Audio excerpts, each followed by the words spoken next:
Hola a todos, mi nombre es Omar Najid, soy CEO y cofundador de Docline. Bienvenidos una vez más al podcast de Health Tech Revolution. Hoy tengo conmigo un invitado muy especial, Julio Lorca. Hola Julio, ¿qué tal? Hola, ¿qué tal? Muchas gracias por compartir estos minutos juntos, que somos compañeros de experiencias. Genial, pues muchísimas gracias por aceptar la invitación. La verdad es que nos hace muchísima ilusión contar contigo, que nos cuentes todo lo que estáis haciendo en DKV, que no es poco. Estáis liderando también muchas iniciativas. Ahora nos contarás. De forma muy breve, en Docline nosotros somos una compañía de salud digital que tiene una plataforma all-in-one que ofrece tanto la parte de tecnología, completamente marca blanca para que las compañías puedan integrar esa tecnología en sus propias aplicaciones y plataformas, como soluciones de hospital digital, gracias a nuestra red médica de más de 5.000 médicos digitales de prácticamente de todas las especialidades. Sin más, voy a comenzar a preguntar, Julio, a preguntarte. Lo primero, estaba viendo tu currículum y pensando, digo, como tenga que contar todo el currículum de Julio, nos tiramos prácticamente todo el podcast hablando. ¿Qué va? Eso lo que pasa es que ya indica una edad, no te creas que es otra cosa. Nada, pues una gran experiencia. La verdad es que tienes una gran experiencia pasando por diferentes puestos y diferentes experiencias. Lo último es DKV, los últimos 10 años, ¿no? Que llevas más o menos en la compañía, y tú lideras la creación, ¿no? de todo el proyecto de salud digital, ¿no? Eres el responsable de la salud digital dentro de DKV, ¿no? Y es DKV Servicios. ¿Se nos puedes contar así de forma muy breve? Bueno, de entrada estos proyectos se crean si hay de alguna forma un liderazgo que cree desde arriba. Por mucho que intentes empujar las bases, si no hay alguien que lo defienda, y en este caso hemos tenido la suerte de contar con alguien que es el doctor Juan, nuestro director general, que tiene, siempre ha tenido la visión, fue director regional del hospital aquí en Málaga, de Carlos Haya, y él siempre ha tenido la certeza de que de alguna forma hay que vivir el presente, pero con un ojo siempre puesto en el futuro, y eso ha sido fundamental. Y en segundo lugar, el equipo. Poder contar con personas que han tenido tremenda experiencia en este campo. Tengo personas que pertenecieron a la que ya desapareció Novasoft como consecuencia de la última gran crisis, lo que se llevó por delante muchas cosas, pero llegó a tener 1.500 trabajadores y es una de las referencias en la creación de la informática médica en este país desde hace pues, casi 30 años. Uh-huh. Muchas de las personas que trabajaron ahí en iSoft, en muchos grandes proyectos en la creación de la primera receta electrónica en Andalucía, muchas de esas personas me acompañan, porque las he ido conociendo en el tiempo, me acompañan en este proyecto. Por tanto, liderazgo y equipo son las claves. Y sí, pertenecemos al área de servicios porque hay limitaciones legales para que una compañía aseguradora pueda gestionar datos de salud más allá de aquellos que forman parte de su core business, que es el de cubrir un riesgo, y por tanto podría haber determinadas prácticas de selección inversa de este no me interesa porque como conozco lo que tiene, pues uh-huh. Cosa que en mi compañía se cuida muchísimo, y por eso toda la operativa con datos de salud de personas está separado en una compañía independiente. Perfecto. Entonces, en DKV Servicios, vosotros digamos que le dais servicio a la propia compañía, la matriz, que es DKV Seguros, uh-huh. Pero también he visto que le dais servicio a otras compañías que también hacéis B2B, ¿no? Que esto me ha llamado mucho la atención, sí. Desde DKV Servicios, ¿no? A otras compañías aseguradoras incluso, ¿no? Correcto. ¿Ah? Nosotros nacimos con la idea de ir sentando la fase de lo que sabíamos que iba a venir. Uh-huh.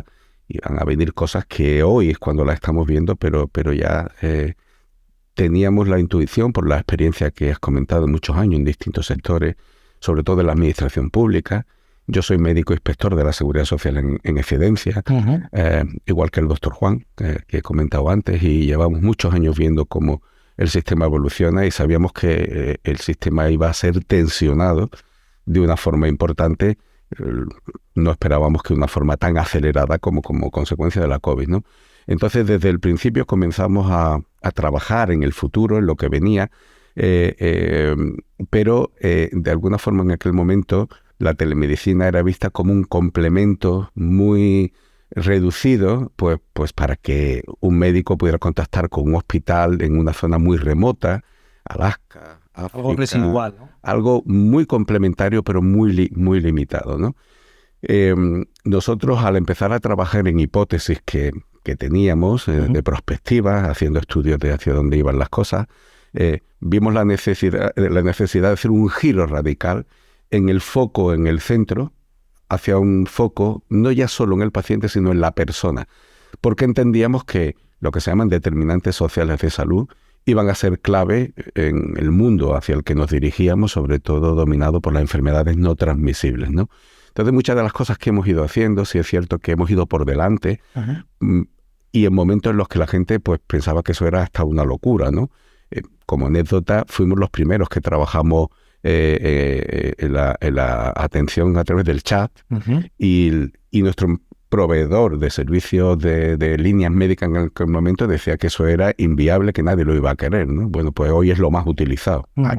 Al ser los primeros somos los que lideramos ese campo de trabajo, pero con mucha cautela y muchas cuestiones, ¿no? Entonces es cierto que cuando vino la COVID, ni siquiera la proveedora que nos atendía, que en aquel momento era Avance Médica, hoy Teladoc, tuvo la capacidad de atender la tremenda demanda y las líneas se colapsaron, y eso nos llevó a poner en marcha un proyecto que se llamó Médicos Frente al COVID, no solo para nuestros asegurados, sino para cualquier médico que voluntariamente quisiera atender a la gente, que no le cogen el teléfono, y cualquier ciudadano tuviera seguro o no, ¿no? Ese proyecto demostró que por un lado estábamos preparados para escalar una iniciativa que era acotada de forma generalizada, y segundo, nos vimos obligados a prepararnos para tener esa capacidad de salir de nuestra propia compañía. De hecho, le montamos a la Municipalidad de Lima, en Perú, por ejemplo, que estaba desesperada porque los pacientes COVID ya no sabían qué hacer con ellos. Le montamos una instancia de nuestro sistema con su branding, y fue una primera salida hacia internacional, ¿no? Ahí aprendimos que éramos capaces de ayudar a otros, que reconstruir lo que nosotros habíamos hecho durante 7 años, estamos hablando del año 19-20, para muchas personas no les compensaría, sobre todo pequeñas aseguradoras y medianas. Con lo que abrimos una línea de trabajo en la que nosotros le hacemos la intermediación entre el proveedor de COVID servicio y los asegurados con su propia marca, pero toda la plataforma digital la ofrecemos y la mantenemos nosotros. Perfecto. Con todo esto que me estás contando, digitalización y medicina, la visión la tenéis muy clara. Eso va de la mano, ¿no? Habéis tenido esa visión desde el principio. Oye, preguntas muy concretas con datos lo que nos puedas compartir, ¿no? Actualmente, ¿cuántas consultas digitales estáis atendiendo desde DKV Servicios? Al final sois una compañía que está en el top 5 entre las grandes aseguradoras. Sois una compañía con un producto digital. Yo hace un año un CEO de una gran aseguradora me preguntó y me dijo: Omar, ¿cuál es la compañía aseguradora que crees que tiene el mejor producto digital? Yo había probado vuestro producto como benchmark, como un early adopter de muchas cosas, pues coges y pruebas muchas cosas. Le dije DKV, que el producto creo que lo tenéis muy bien trabajado, muy bien enfocado. Con todo este resultado, con un buen producto digital, ¿cuáles son los resultados que tenéis a día de hoy en consultas digitales que estáis atendiendo tanto al colectivo de DKV Seguros como a otros colectivos en total, ¿no? Te voy a decir algunos grandes datos. Sí, así. No sé los detalles. Bueno, te puedo decir que nuestra app ha sido descargada pues 1 millón de veces. 1 millón de descargas. 1 millón de descargas. Te puedo decir que hemos alcanzado 2 millones de actos Digitales, actos médicos digitales, a través de los diferentes Y canales. aproximadamente te podría decir, es difícil diferenciar qué es un acto de telesalud de un acto telemédico, un coach que te hace un plan de seguimiento, pero aproximadamente podríamos decir que 30.000 actos al mes, ¿no? Aproximadamente. 30.000 actos digitales al mes de telesalud que a través de los diferentes canales, ¿no? Sí, a través de los diferentes canales. Vale, y esos canales pueden ser chat, pueden ser videoconsulta, pueden ser teléfono, ¿no? Esto hablamos de digital, no hablamos del teléfono convencional. Vale, bien, porque muchas veces se mezcla mucho y se dice telemedicina, teléfono. No. A ver, para mí, aunque a efectos, digamos, de seguimiento de la implantación, lo separamos, pero para mí atender a una persona por teléfono es telemedicina. Yo diría más, telemedicina es atender a una persona con un tantán, ¿no? Hay registros en los que una tribu en África le comunicaba a otra que no se acercaran porque se había iniciado una epidemia en la aldea. Y por tanto, eso era una forma de telemedicina. Atención de remoto, ¿no? Claro, distinguir si alguien te llama por teléfono para preguntarte, para pedirte una cita, o hacerlo para preguntarte sobre un síntoma. Claro, esas líneas hay que separarlas, ¿no? Entonces, para evitar ese tipo de contaminación, nosotros no contabilizamos en principio la atención telefónica analógica por teléfono, que ha quedado reducida a trámites administrativos. E incluso ni eso, porque de muchos canales que ya se han abierto, nuestra nueva app que se llama de COVID Activa, que complementa la parte de servicios, esa es de seguros, ya hace muchísimas gestiones por mensajería instantánea, es decir, que realmente el teléfono va a ir convergiendo y realmente lo analógico cada vez va a ser menor y va a trabajar más en modo IP y por tanto cada vez vamos a poder considerar más actos de telefonía como actos telemédicos, ¿no? Perfecto. Pero es una división artificiosa, ¿eh? Ya digo que para mí telemedicina, telesalud es mucho más que el canal que utiliza. Entendido. Oye, ¿cuáles son las especialidades así que más son demandadas por los pacientes y también los retos que vosotros veis, ¿no? Porque al final, ¿no? hay diferentes tipos de retos, ¿no?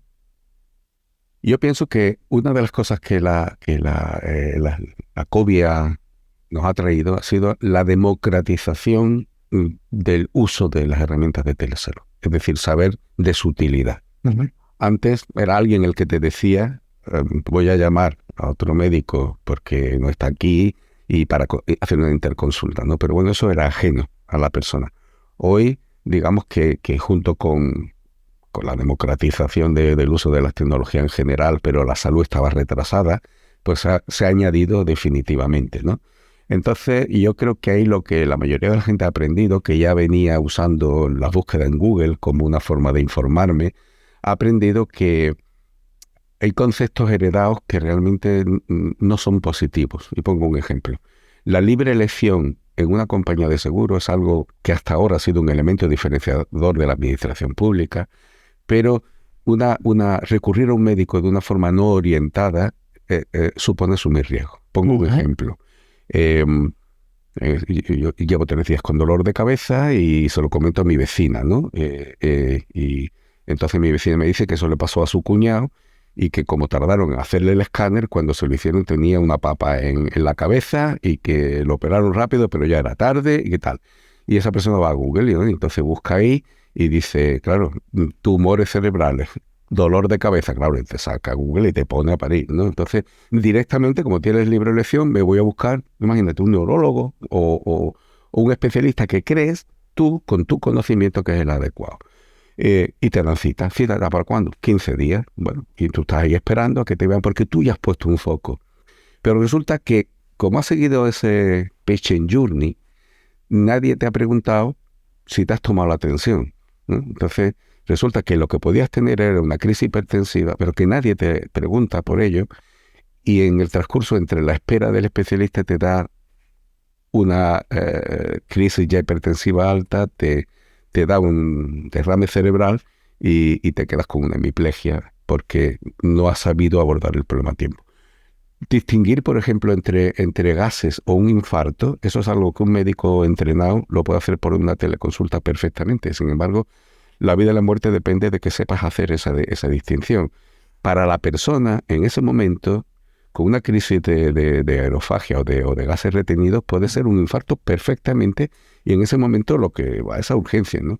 Saber discriminar entre la asimetría informativa que tiene una persona, pues lógicamente no especializada, y la situación que está viviendo es una de las aportaciones más importantes que puede tener una consulta de telesalud. Por tanto, yo es que no creo en la telemedicina como una alternativa a la medicina presencial. Para mí es un proceso donde se complementan como un estado de herramientas novedosos que puede aportar mucho más valor y que puede realmente hacer que el tiempo médico escaso, que cada vez va a ser más escaso, sea de más calidad. Si el tiempo que innecesariamente se ha dedicado a temas que son banales y que se pueden discriminar fácilmente, se han utilizado porque nadie ha hecho ese tipo de discriminación. Entonces, en los próximos años iremos viendo cómo las cosas irán reconduciéndose a modelos mixtos, presenciales, virtuales, donde habrá una primera visita presencial, donde el seguimiento estará claro y protocolizado cuando es válido en telesalud, que aquellas cosas se pueden hacer en telesalud y sistemas apoyados en inteligencia artificial que te discriminen claramente si la situación es de emergencia y directamente active un mecanismo.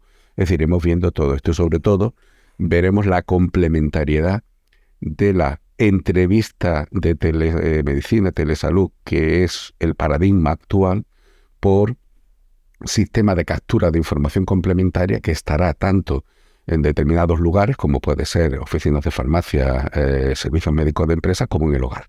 Es decir, y un poco esa será la triada. Es decir, más allá de la entrevista, complementariedad con puntos de captación de información, que nosotros llamamos muestras digitales, como sería la muestra analítica, pero en el entorno digital. Y por último, por supuesto, la complementariedad presencial virtual.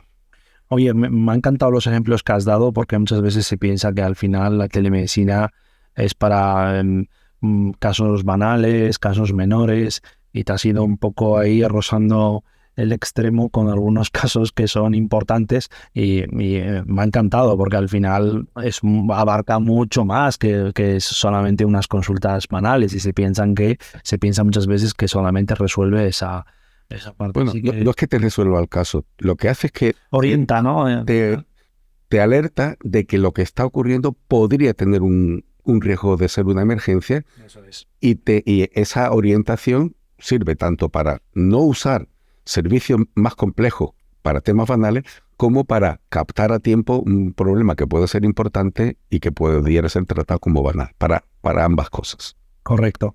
Oye, hace 3 años, creo, ¿no? En el 2020 se crea InnoLab, ¿no? Dentro de KV.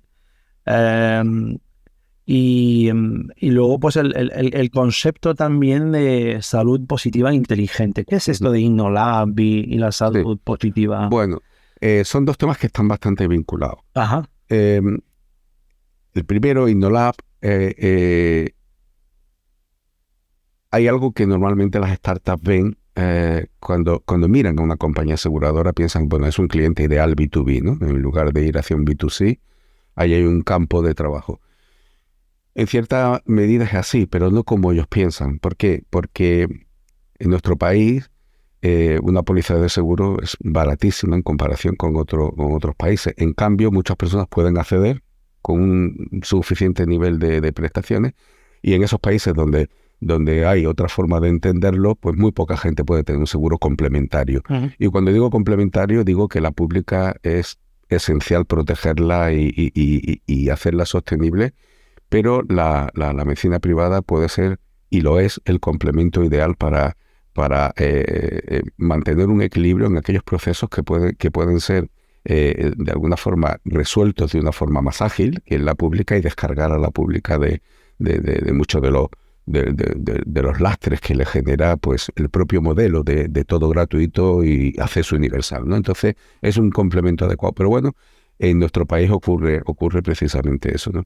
Entonces, ¿cómo se determina el precio de una prima? Pues se determina, pues, en relación a las expectativas de incidencia que van a tener las patologías que yo cubro, y el pago de la prima que hace la persona. Realmente el 90% se lo van a llevar los eventos que haya y hay un margen de beneficio que es donde está. Correcto. Pero si cada nueva contribución en valor la intento meter en el coste de una prima, sería imposible. Si mañana me llega alguien y me dice, tengo una app para que te prevea el no sé qué, otra para que me haga no sé cuánto, otro que es para nutrición. Y yo para amortizar eso tengo que meter 50 céntimos más en la prima, un céntimo más o un euro.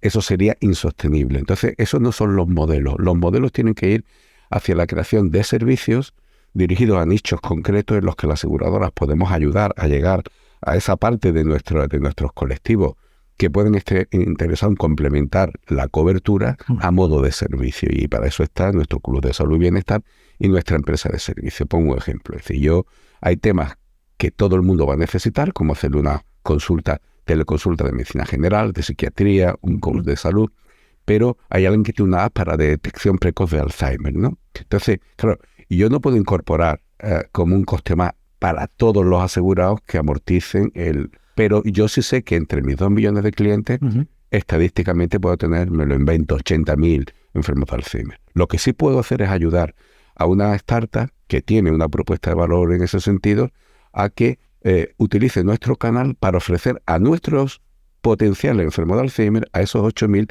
su iniciativa. Vale, pero Julio, todo esto que estás contando se canaliza desde Innolab, ¿no? Por eso este mensaje que estás mandando es para las startups, para que entiendan al final cuál es el modelo, cuál es la visión, pero eso se canaliza a través de Innolab. Innolab se crea dentro de... Sí, porque lo que hacemos ahí es que con una metodología que hemos desarrollado, aquellas empresas que cumplen una serie de requisitos, como cubrir estándares abiertos para poder interoperar con los diferentes sistemas, y eso a partir de ahora va a ser fundamental con el proyecto Hermes que hemos acordado con la Fundación IDIS para compartir la información sanitaria entre todos los actores privados, que cumplen estándares de interoperabilidad, que tienen una orientación hacia el microservicio. Eso quiere decir a complementarme con otras propuestas de valor. Porque muchas veces, y hago este paréntesis que es importante, ¿sí?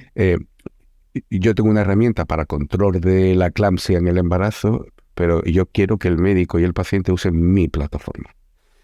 Resulta que el médico tiene una plataforma para la historia y ahora tiene una cuando hay sospechas de preeclampsia.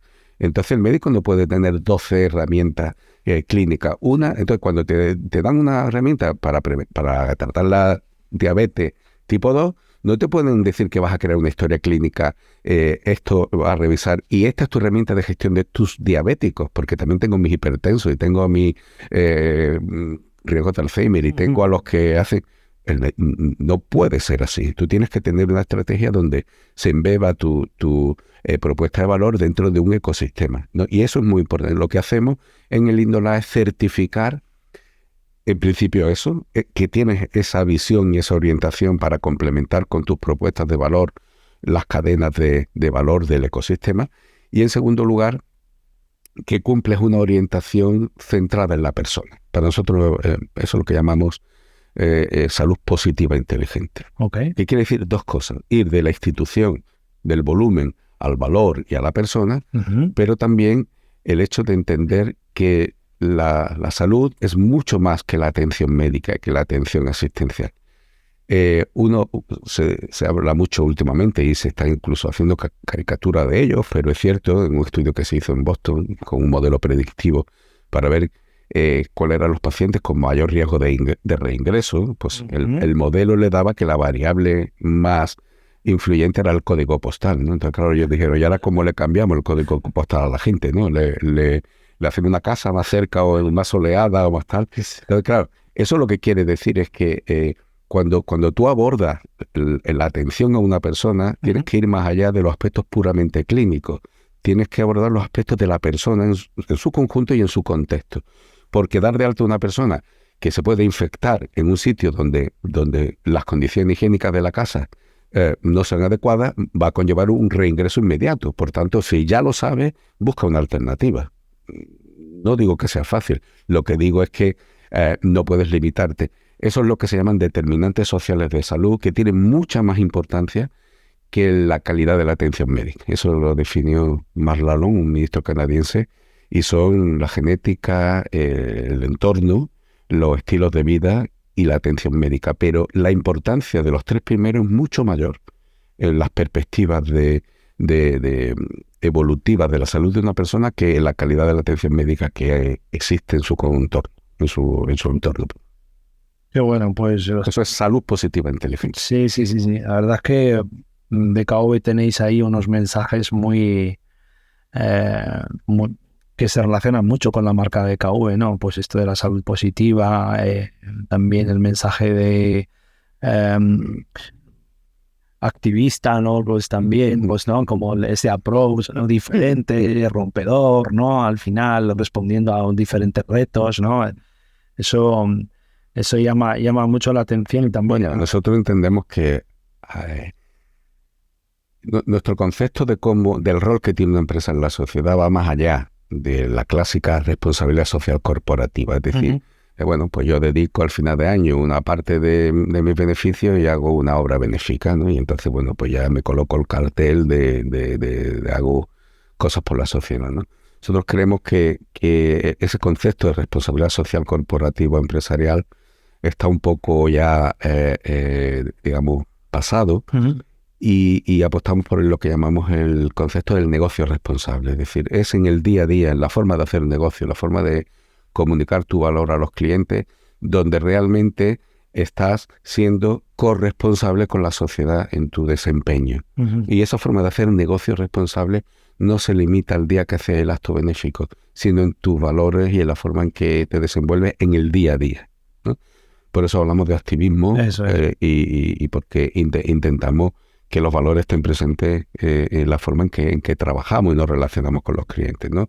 Hacemos cosas para ser coherentes, como que a partir del tercer año porque muchas veces hay muchas situaciones ocultas que hay que descubrir, pero en general si no hemos sido capaces de estarla en 3 años, es decir, que ha podido haber algún intento de fraude, que la gente no te dice lo que tiene, y si no te lo dice de pronto tenías una patología muy complicada, te puede desmontar el cálculo actuarial y sería ruinoso. Pero si no hemos sido capaces de hacerlo en 3 años, ya no tenemos, digamos, derecho, entre comillas, a seguir por esa vía. Por lo tanto, a partir del 13 año nos comprometemos a que no vamos a hacer una política de como pueden quizás hacer otros, de cuando veo que una persona se está complicando mucho y va a ser muy costosa, pues busco fórmulas para que deje de estar conmigo, ¿no? Nosotros eso lo tenemos por contrato y lo hacemos así. Eso es un tema que te quería preguntar, porque yo cuando hablo con los diferentes directivos del sector del seguro, al final salen 2 temas, siempre. Los retos principales, lista de espera y gasto médico, ¿no? Y muchas cosas están también un poco relacionadas. ¿Vosotros cómo estáis gestionando, qué estáis haciendo para responder, ¿no?, a estos 2 retos, ¿no? La parte de lista de espera, supongo que tratando con el canal digital ayudar a todo lo que podáis, ofreciendo esa oferta, pero cuéntanos un poco cuál es tu visión de estos 2 retos, lista de espera y la gestión del gasto. A ver, este es un tema muy complicado. Y de hecho, si tuviera la respuesta, pues probablemente sería la respuesta de la sostenibilidad de los sistemas sanitarios. Sí. ¿No? Pero sí te puedo dar algunas pistas de qué nos inspira y por dónde trabajamos. Estados Unidos es el país del mundo que más gasta en atención médica. Cierto.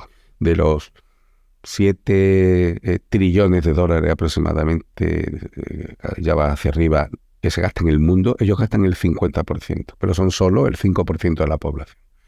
A pesar de eso, no tienen los mayores niveles de salud.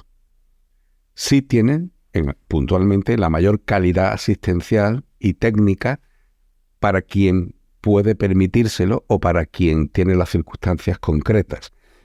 Pero ¿qué pasa? Pues que como tiene a un niño que está en un colegio súper tal, pero se relaciona con el que vende el globo y puede ser tuberculoso, como no hay campañas de salud pública regladas y con un alcance potente, pues al final esa persona es un transmisor de enfermedad y el niño que está en un colegio súper maravilloso se está infectando. Es una forma de hacer una caricatura de una realidad, que cuando hacen la media entre mortalidad infantil y maternal, entre quien se muere y no se muere, en un país con un sistema nacional de salud potente y cuando hablo de sistema nacional de salud potente no hablo solo de la pública, tanto en nuestra Constitución como en nuestra Ley General de Sanidad, la sanidad privada es complementaria y forma parte del sistema. Del sistema. Claro, ¿no? sí.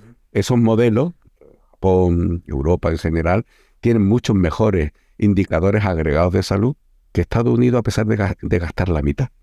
Lo cual, ¿qué quiere decir eso?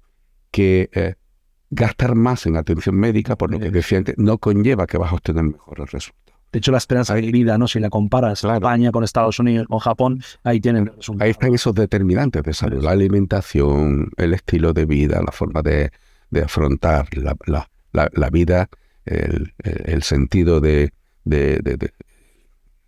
convivencia social, todo eso te influye en tu salud mucho más que estar compitiendo y peleándome permanentemente, porque si no el vecino va a decir que no estás en gracia de Dios. Uno de los grandes de los problemas, de las ventajas y de los inconvenientes del modelo americano es el sueño americano que deriva del calvinismo, ¿no? Es decir, si tú no te va bien, es que no estás en gracia de Dios, por tanto tengo que matarme porque además de ser un pobre, soy un desgraciado, ¿eh? Pues claro, es peor, ¿no? ¿Qué quiero decir con esto? Que nosotros trabajamos porque el control del coste no sea el determinante que dirige nuestra forma de trabajar. Entonces, hay cosas que asumimos, por ejemplo, la edad en la que aceptamos a personas tal, etcétera. Creemos mucho más en la forma de abordar determinados gastos si eso luego me va a evitar que la persona se deteriore, etcétera. En Estados Unidos, ¿qué ocurre? Está tan fragmentado, se paga por acto, que cada uno, mediante un modelo que se llama gatekeeper, intenta controlar el gasto en cada trocito de la cadena de valor. Entonces, al final, cuando esa persona llega al siguiente paso, llega mucho más complicado, con muchas más necesidades, porque aquí ahorraron en algo que si hubieran gastado en el siguiente paso hubiera sido menor. Y eso se va acumulando. Por tanto, al final resulta que el tener un cáncer, que tiene un cáncer en Estados Unidos, pues si tienes medios, pues puede costarte media fortuna porque vas a los mejores centros del mundo, pero si no, te vas a morir con el cáncer. Totalmente. Entonces, claro, ¿por qué? Porque no te han hecho una medicina preventiva que te haya detectado a tiempo el cáncer de colon, porque no hay campaña masiva de medición de sangre oculta en ese, ¿no? Entonces, nosotros creemos que hay que invertir para prevenir y eso lo llevamos a gala desde siempre.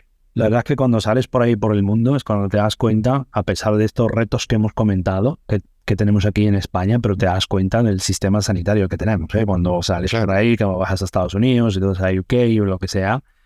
Por eso digo, nuestro sistema en conjunto es una joya y hay que defenderlo en lugar de tirarnos en los trastos. Yo muchas veces digo que el sistema es complementario, puesto que si mañana los 10, 11 millones de personas que tienen una póliza privada decidieran ir a la pública, a la que tienen derecho porque la pagan, porque el que contrata una, menos los de Muface, que solo tienen derecho a una, pero el resto de los habitantes, como es obligatorio el seguro general, todo el mundo tiene derecho a la pública, y además el que paga una privada la paga. Como la pagas la pública, si mañana decidieran esos millones pero ponerse en la puerta del hospital, el sistema se hundía. Totalmente. Por tanto, es complementario, porque si alguien se puede pagar un seguro privado porque no quiere esperar 2 meses porque tiene un kiosco y como no tengo otra opción, si hay una lista de espera, cierro el kiosco, pues se balancea de alguna forma el sistema en su conjunto. Y eso es lo que hay que cuidar. Y ahí la telemedicina es una de las claves. Desde luego. Oye, nos acercamos un poco al fin y sobre todo porque tienes un tren y no quiero que lo pierdas. Voy a hacerte, nada, me queda un par de preguntas. Este 2023, ¿me puedes así comentar cuál es la iniciativa más importante que tú consideras que habéis lanzado en DKV, en salud digital, ¿no? Y que realmente ves que va a tener impacto? Bueno, hemos abierto una iniciativa que se llama Personal Doctor, que tiene que madurar, pero que de alguna forma consiste en que tengas un equipo que te acompañe en la forma en la que tomas decisiones con respecto a tu salud. Y eso empieza desde el mismo momento en que contratas el producto, te hacen una entrevista, un médico te hace una entrevista, te hace tu historia, y a partir de ahí se activan una serie de mecanismos para tener planes de prevención, pero para que puedas recurrir a él en cualquier momento porque ya te conoce. Sería como un médico de cabecera con un alto componente digital, ¿no? Cuando dices contrata el producto, es decir, yo mañana es un nuevo seguro de KV, es una nueva póliza de seguro. yo voy a tener mi médico de cabecera. Tu médico de cabecera online, vale. Y a partir de ahí tienes una serie de servicios que él actúa como un concierge, digamos, un concierge clínico, y entonces es tu asesor personal en todo lo que tenga que ver con la salud, ¿no? Y eso está muy vinculado a otra serie de proyectos que se están lanzando este año. Concretamente hay 3 que mencionaría. Uno de ellos es lo que llamamos internamente el gestor de demanda, pero realmente es intentar ofrecerte en función de un análisis de partida de tus motivos de consulta cuál es el recurso más adecuado para el problema que tienes. Y eso tiene un componente de inteligencia artificial importante, ¿no? Es un canalizador para que no pierdas ese tiempo al que me refería antes de tengo el dolor de cabeza y me voy al neurólogo, ¿no? Entonces, ofrecer a la gente una alternativa, siempre va a poder seguir yendo donde quiera, eso es consustancial a cuando contratas un seguro, pero dándole la alternativa de que puedas chequear con un sistema que, mediante no más de 2 o 3 preguntas, te dice que, dado lo que tiene, lo mejor es que te llame una enfermera o que te vayas a urgencias o que hables con un psiquiatra, ¿no? Entonces, te va a sugerir cuál sería la forma más rápida para responder al problema que tienes, ¿no? Y luego hay 2 iniciativas que están muy maduras, que una es Telehome Care. Hemos visto que alguien de la competencia está lanzando cosas, pero a nosotros nos parecía que representa un salto tan importante como para hacerlo bien. Y cuando digo bien, estamos certificando como marcado CE y haciendo un ensayo clínico. Creemos que no va de cacharros tomándote medidas, va de protocolos, procesos, alertas, integración, es decir, y lo estamos haciendo. Sabemos que nos van a adelantar otros que han empezado más tarde que nosotros, pero eso no nos importa. Hablas de atención domiciliaria, ¿no?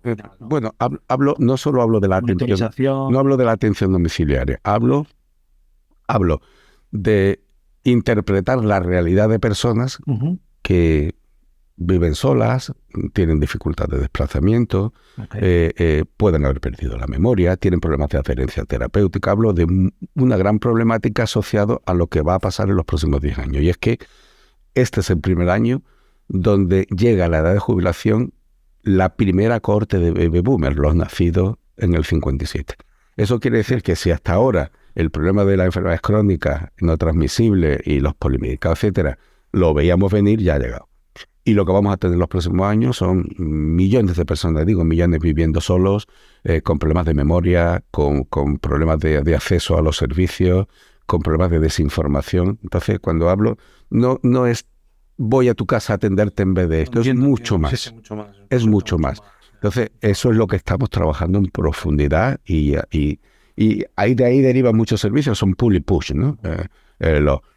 Los servicios push son, te programo en función de tu patología una serie de llamadas periódicas para ver cómo evoluciona, pero están los que las alertas. Por ejemplo, una persona con insuficiencia cardíaca congestiva, el mero hecho de que en los últimos 3 días aumente su peso, pues puede estar indicando que hay una hipertensión pulmonar que te está haciendo que retenga líquido. Simplemente que una persona se pese, lo tenga arreglado y reciba la alerta de que hay una desviación en el peso, ya te da pie a intervenir. ¿Y qué estás consiguiendo? Evitar que tenga que acabar en urgencia y hospitalizado porque se ha descompensado, ¿no? Entonces, y luego están los modelos de alerta, y eso conlleva sistemas inteligentes de detección, de análisis de todas las señales, de todos los dispositivos de una forma integrada. Y eso no es cojo un tensiómetro y tomando una foto. Estamos hablando de algo mucho más complicado. Nosotros preferimos hacerlo bien, esperar, certificarlo.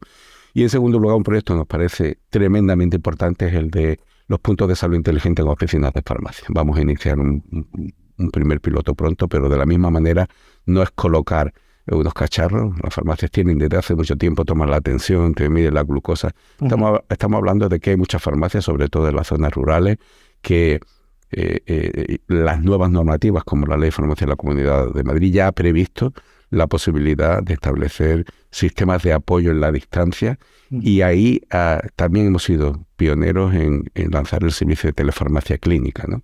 Es increíble que España sea el país que consume más ansiolíticos y más tranquilizantes del mundo. Cierto. Bueno, y realmente el fenómeno derivado de la COVID es que han aumentado el número de suicidios, hospitalización psiquiátrica, y realmente no hay un abordaje. Pero ese ejemplo de los tranquilizantes se puede trasladar a otras muchas cosas. Es decir, 1 de cada 10 personas que ingresan a un hospital, por ejemplo, es porque ha habido un problema con un medicamento. Tiene una magnitud enorme en el consumo de recursos evitables, porque se considera una de las causas principales. Si consideramos de forma absoluta, los problemas relacionados con los medicamentos son una de las principales 5 causas de muerte en el mundo. Dicen que la tercera, en España puede que esté entre la cuarta o la quinta.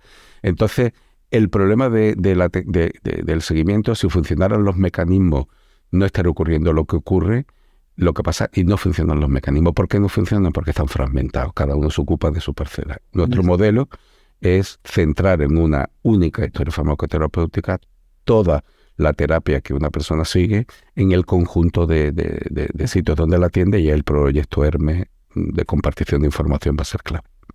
Correcto. Oye, para ir cerrando, si me puedes decir en un minuto, ¿cómo crees que dentro de un corporate como vosotros, ¿no?, en las grandes aseguradoras, cuál es el mindset que tiene que tener un corporate, los directivos que estáis en un corporate, para trabajar con las startups, ¿no? Al final, ¿no?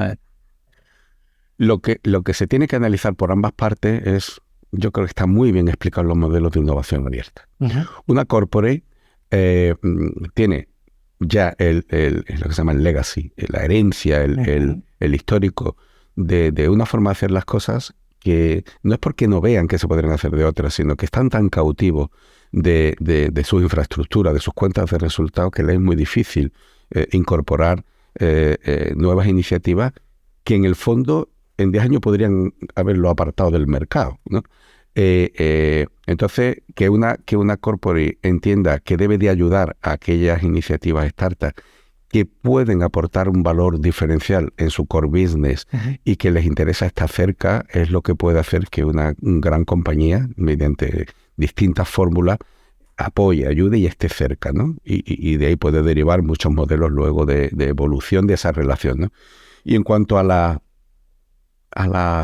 startups, tienen que conocer mejor cuáles son las claves de cómo se toman las decisiones y por qué en las corporates, porque ellos la ven desde su perspectiva. O sea, es que yo aporto mucho valor, es cierto, y lo pueden hacer porque son ágiles, porque pueden realmente arriesgar, porque pueden disrupcionar con nuevos modelos, cosa que a la corporate le cuesta trabajo, pero tiene que entender, como yo decía antes, cómo se toman las decisiones para saber dónde, a quién dirigirse y cómo actuar. Y a eso podemos ayudar desde el Laboratorio de Innovación, porque tenemos un programa de innovación abierta dedicado específicamente a ayudar a startups de salud digital a orientarse dentro del ecosistema. Que es InnoLab. Correcto. Vale, pues para ir cerrando, siempre pregunto al final, si pues una pregunta más personal, un libro que nos puedas recomendar, que hayas leído últimamente, un blog, una newsletter, lo que quieras, de estas 3 cosas, o incluso las 3, lo que tú quieras, ¿no? Bueno, pues yo no tiene nada que ver con esto, ¿sí? pero tiene mucho que ver, ¿no? Sí. Yo para mí no tiene por qué ser salud digital. Bueno, para mí el libro que más me ha impactado, creo que es más clarificador de lo que estamos viviendo y hacia dónde vamos, es el de Ray Dalio, que se llama Hacia un nuevo orden mundial. Creo que ahí se explica cómo evolucionan las monedas, se explica que la crisis de deuda que tenemos ahora mismo, yo creo que explica cómo la inflación no es una inflación porque la gente haya consumido más, sino porque ha aumentado los costes, la energía, la logística de transporte, etcétera, y cómo estamos en un momento de cambio en el que probablemente el dólar deje de ser moneda de referencia y en un país endeudado con determinados patrones va a haber que hacer un nuevo esfuerzo. Es decir, que vamos a vivir unos años próximamente complicados, pero la salida de eso va a ser un nuevo renacimiento como el que vivimos después de la imprenta, después de Internet y ahora con la inteligencia artificial. Perfecto, nuevo orden mundial, ¿no? Un nuevo orden mundial, hacia un nuevo orden mundial. Muy bien. Pues muchísimas gracias, Julio Lorca, un placer. Estaríamos aquí hablando horas y horas y encontramos porque Bueno, te tienes gracias que ir, a vosotros y yo estoy comodísimo con vosotros. pero continuaremos hablando seguro, que haremos otra sesión y una vez más, mil gracias por aceptar la invitación y nada, pues compartiremos el contenido a través de Spotify y otras plataformas y un placer como siempre. Igualmente a vuestra disposición.